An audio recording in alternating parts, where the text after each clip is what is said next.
Hello guys. Um, so basically ni office baru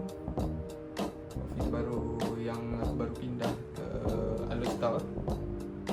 So small ke, kecil je office dia. So macam korang boleh tengok, aku ada letak satu katil ni boleh adjust lah jadi sofa ataupun single bed. So kecil je. Ni ada satu simple desktop untuk aku buat kerja. Dan dekat situ ada stok barang lagi. Ni aku tak susun lagi dah. Ni pun ada katil juga. So ya. Untuk ini, hari ni tarikh 30 hari bulan 1 2026. And kita akan start new journey dekat sini lah, Alostar. So kenapa aku pilih Alostar, itu nanti kita akan explain lebih panjang dalam vlog yang akan datang lah. So korang akan teman aku lah. Korang akan teman aku. Kita akan set up this office sama-sama. Walaupun ruang dia kecil, so kita akan try bagi ruang ni se-maximize, seluas yang mungkin lah. Mungkin boleh susun lagi, kita boleh susun. Saya boleh susun bagi cantik, buang apa yang tak patut. Dan kalau boleh saya nak minimalkan lah penggunaan kawasan bilik ni. Nanti kita akan set up lighting untuk shooting barang. And then mungkin kita akan masukkan bin bag dekat sini. Dan kita akan ada karpet, meja. Buat masa ni saya takkan ubah apa-apa lah untuk meja.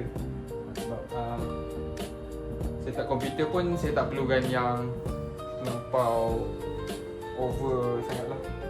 Masa sekarang satu mungkin sebab budget lah. Satu sebab budget.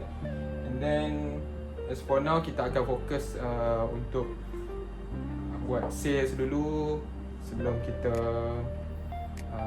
improvise lah benda-benda lain, sebelum kita upgrade benda lain. Mengikut keperluan lah. Kita mengikut keperluan, yang mana kita rasa kita patut upgrade, kita upgrade. Yang mana kita rasa tak patut upgrade, kita tak payah upgrade lah. So saya akan try set up bilik ni jadi seminimal yang mungkin, tapi cantik lah. Alright, jom kita start sekarang.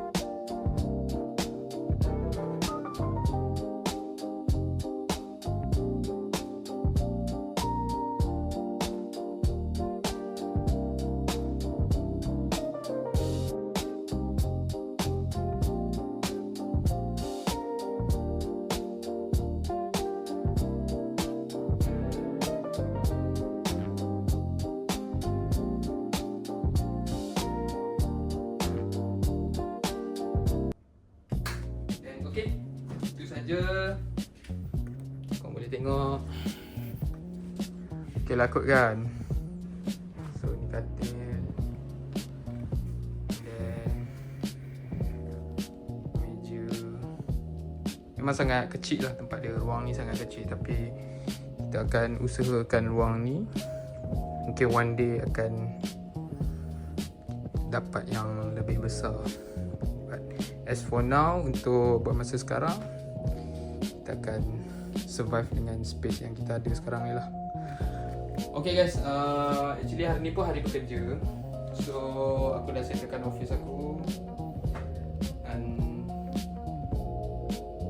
right now time is hari Khamis 29 Januari. Esok aku ada some extra kerja untuk buat. So kita jumpa lagi dalam vlog yang akan datang. Bye.